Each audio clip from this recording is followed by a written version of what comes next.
Ya, selamat pagi Indonesia. Selamat datang di talk show kesehatan nomor 1 di Indonesia, yaitu Hidup Sehat bersama saya Dr. Ekles dan rekan saya. Intan Saumadina. Ya, Intan, sering marah-marah nggak?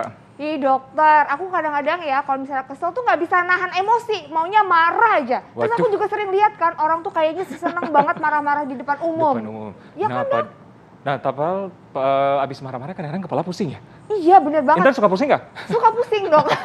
Kadang tuh Nah. habis marah, terus udah gitu pusing gitu dok. Nah, apakah marah-marah di depan itu umum menjadi gangguan kejiwaan? Kita sudah bersama expertnya nih, Dr. Lahargo, spesialis kejiwaan. Waduh dok, gimana dok? Kita marah-marah atau gimana dok? Iya dok, jadi kalau kesel meluapkan marah gimana kan bingung ya dokter Benar, ya. Nah iya. ada fakta dan Ya. mitos dokter Ekles nih yang Ya. pertama ya. Ini dokter, sering marah-marah di depan umum bisa jadi tanda adanya gangguan kepribadian. Fakta atau mitos dokter? Iya, bisa jadi demikian Dokter Ekles gitu Waduh. ya. Karena marah, Tarik nafas berarti dok. ya, marah itu sebenarnya suatu bentuk emosional yang normal, yang alamiah. Ya. Setiap orang memiliki Setuju. dan pernah marah dalam satu waktu periode dalam kehidupannya. Ketika kita marah, itu justru merupakan suatu self defense bagi kita. Karena kita jadi bisa mengidentifikasi apa sih yang menyebabkan kita marah. Oh, karena kita kecewa. Oh, karena ada sesuatu yang nggak sesuai dengan keinginan atau standar kita. Oh, Ya. ini sesuatu hal yang bikin kita kesal misalnya, sikap ataupun perilaku orang lain. Kita jadi bisa mengidentifikasinya. Yang berikutnya itu membuat kita kemudian jadi termotivasi untuk kemudian melakukan yang lebih baik untuk kehidupan kita, untuk masa depan kita. Nah, ada manfaatnya kok Itu kita versi marah. yang bagusnya. Versi yang Oke. bagusnya, Dokter Eklas, betul gitu ya. Tetapi benar sekali ketika tadi kata kuncinya sering marah-marah. Artinya kan marahnya ini sudah mulai berlebihan dan sudah mulai berkepanjangan. Dikatakan katanya 1 menit kamu marah, kamu kehilangan 60 detik kebahagiaan gitu ya. Jadi ketika Iya, kita iya. marah, kita nggak bisa merasakan emosi yang lain gitu ya, tertutupi oleh emosi marah tersebut. Oke. Nah, bagaimana cara marah yang baik? Itulah yang nanti akan kita coba bahas lebih jauh ke depannya. Hubungannya dengan kepribadian, benar banget. Kepribadian itu terbentuk dari 2 hal, yaitu adalah temperamen, pembawaan genetiknya, dan karakter, yaitu adalah suatu perilaku di mana kita belajar dari pengalaman kehidupan. Oh, ternyata kalau situasi yang seperti ini, apa yang harus saya lakukan untuk menyelesaikan masalahnya? Ketika orang hanya menemukan bahwa dengan marah dia bisa menyelesaikan masalah, itulah yang akan menjadi pola kepribadian yang terus-menerus dia kerjakan. Jadi Setuju ada itu. banyak cara untuk marah ya dokter ya. Nah terus Nah. kalau ada juga orang yang marah-marahnya tuh nggak ngomel-ngomel tapi diem. Ya. Itu juga Oh. nggak bagus kan dok? Dipendam ya? Gimana tuh? Dipendam. Iya, benar banget Intan gitu ya. Marah itu ada 2 hal, bisa diekspresikan keluar, bisa diekspresikannya ke dalam. Nah, kalau diekspresikan keluar, kita bisa melihat bagaimana dari kata-kata yang intonasinya tinggi, ada mungkin perilaku-perilaku yang agak destruktif ya, misalnya kata-kata verbal yang kasar, banting pintu, merusak barang atau benda, atau bahkan sampai melukai orang lain. Wow. Tetapi ada juga marah yang ke dalam gitu ya. Dia pendam sendiri dan itulah yang bisa kemudian berbahaya untuk kondisi kesehatan mentalnya gitu ya. Karena yang bersangkutan bisa muncul yang namanya gangguan kecemasan, gangguan depresi gitu ya, kebingungan tentang masalah kepribadian dia. Gitu. Oke, jadi harus dirilis ya sebenarnya ya, dikontrol. Oke dokter, ada fakta mitos selanjutnya nih dokter. Marah-marah di depan umum untuk maksud kepentingan diri dengan alasan profesional itu gejala alami gangguan kepribadian. Fakta atau mitos? Tahan dulu dokter. Pemirsa masih banyak info menarik. Selanjutnya setelah yang satu ini. Ya pemirsa kembali lagi di Hidup Sehat. Ternyata banyak banget tokoh dunia yang mengalami gangguan kejiwaan. Nah ada juga nih masalah yang suka marah-marah. Ayo ngaku pemirsa di rumah siapa yang suka marah-marah? Ya, ayo ngaku. Dengan alasan profesional dok, katanya itu gangguan alami kepribadian. Fakta atau mitos dokter? Ya, jadi hal tersebut sangat berhubungan sekali dengan kesehatan jiwa memang ya Dr. Oke. Ekles dan Intan dan para pemirsa sekalian. Jadi yang namanya marah-marah adalah bentuk suatu ekspresi emosi kita. Dan ini bisa terjadi pada berbagai gangguan kejiwaan gitu ya. Jadi ini fakta dok? Ya, jadi Oh, fakta. marah-marah yang berlebihan nggak bisa dikontrol dan bahkan sudah mengganggu fungsi kehidupan dalam performance ataupun relasi dengan orang lain maka kita perlu kemudian mengidentifikasi bahwa marah ini merupakan salah satu gejala dari suatu gangguan kejiwaan. Nah, gangguan-gangguan kejiwaan apa saja yang bisa memicu munculnya marah yang tidak terkendali seperti itu?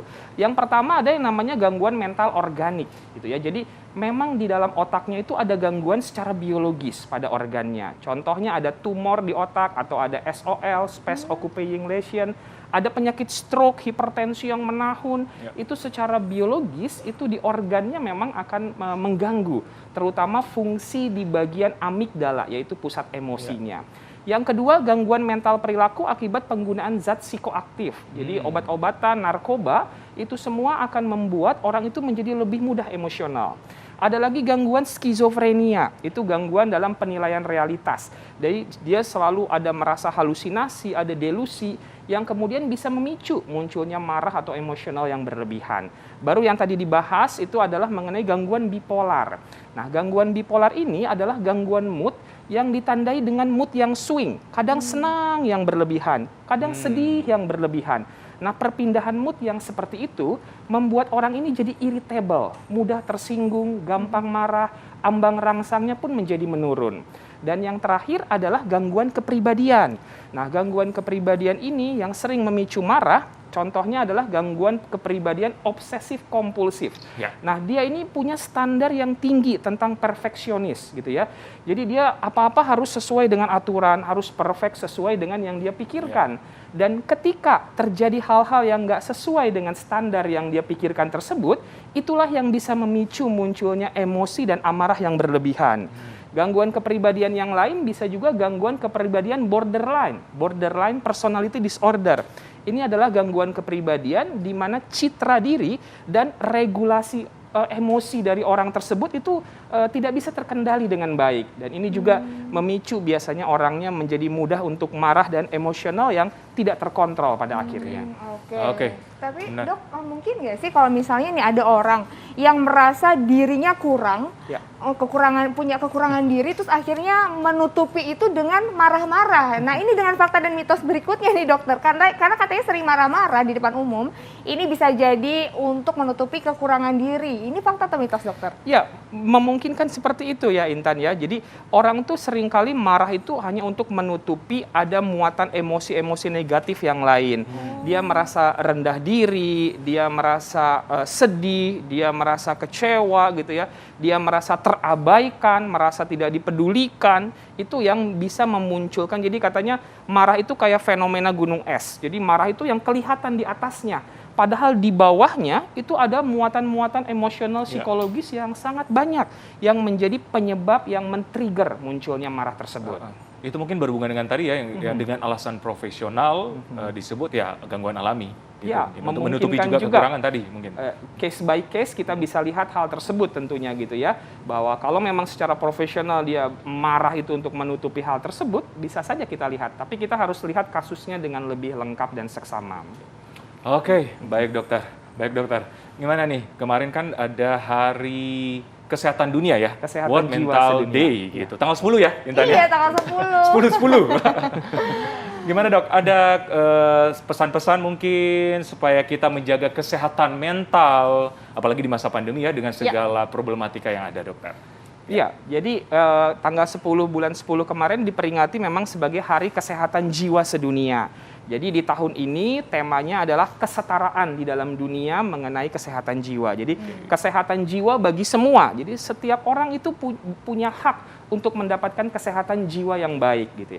Dan sekarang ini di tengah dunia yang tidak adil, tidak seimbang, banyak sekali orang-orang yang tidak mendapatkan kesehatan jiwa yang baik. Dan kita semua punya peranan yang penting untuk kemudian mewujudkan kesehatan jiwa yang baik untuk diri kita sendiri dan juga bagi orang-orang yang ada di sekitar kita. Bagaimana kita bisa berelasi dengan mereka dengan baik, memberikan perhatian yang cukup, hadir sepenuhnya sebagai teman, sebagai keluarga, melihat kalau ada perubahan-perubahan pada orang tersebut, pikiran, perasaan, dan perilakunya, kita mendampingi mereka sehingga mereka bercerita apa problemnya dan bersama-sama mengatasinya.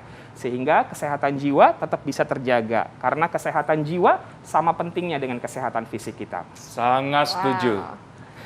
Salam sehat jiwa, kesehatan jiwa sama pentingnya dengan kesehatan fisik. Iya, betul sekali. Nah, dokter, terkait marah-marah nih, dok, ini terakhir ya, karena ini biasanya cewek ya yang suka marah-marah, meletup-meletup, kadang-kadang di depan umum kalau misalnya udah kesel sama cowoknya, pokoknya maunya marah aja. Itu gimana, dokter?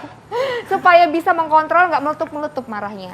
Iya, jadi yang pertama kita sadari dulu, kita validasi dulu perasaan kita. Oke, saya lagi marah saat ini nih, saya lagi kurang nyaman. Oke, penyebabnya adalah karena tadi ya, kalau yang Intan tadi pacar saya membuat suatu perilaku yang tidak menyenangkan misalnya ke saya, dia tidak menepati janji gitu ya.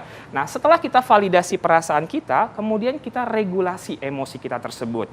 Yang paling penting pertama adalah mengatur pernafasan kita gitu ya.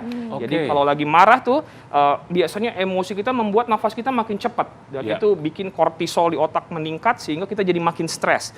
Nah, ada teknik pernafasan yang baik yang kita sebut pernafasan 4-7-8.